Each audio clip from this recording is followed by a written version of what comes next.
In the annals of digital history, few events resonate as deeply as the video game crash of 1983. A catastrophe that plunged the North American video game industry into a near-fatal coma. It was a watershed moment that forever redefined the landscape of interactive entertainment. In the early days of the 1980s, the video game industry was riding high.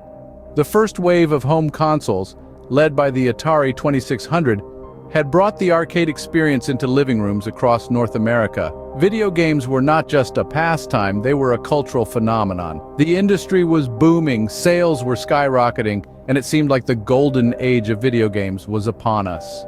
But beneath the surface, trouble was brewing. The market was becoming saturated with consoles, each vying for a piece of the lucrative pie. At the same time, a flood of low-quality games began to hit the shelves. Many of them rushed into production to cash in on the latest trends.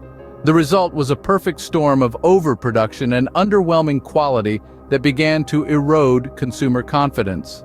The tipping point came in 1983. A series of high-profile failures, most notably Atari's infamous E.T. game, sent shockwaves through the industry. Sales plummeted, companies folded, and the once thriving video game industry found itself in a state of freefall. By the end of the year, the video game industry had crashed, its revenues dropping by a staggering 97%. But from the ashes of the crash, a new order began to emerge. In the aftermath, companies like Nintendo and Sega rose to prominence, bringing with them a new approach to game design and marketing.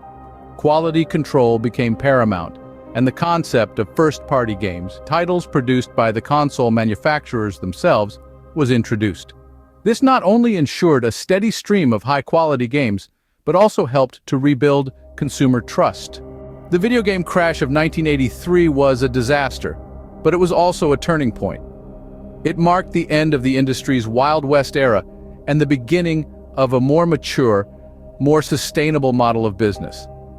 It was a hard lesson learned, but one that ultimately paved the way for the thriving, diverse industry we know today. To summarize, the video game crash of 1983 was a result of market saturation and a glut of poor-quality games. Its impact was profound, leading to a dramatic industry downturn and the bankruptcy of many companies. But in its aftermath, new players emerged, bringing with them new strategies that helped to restore and ultimately enhance the reputation and viability of the video game industry. It was a defining moment in digital history, a crash that led to a rebirth, and a story that continues to shape the world of interactive entertainment.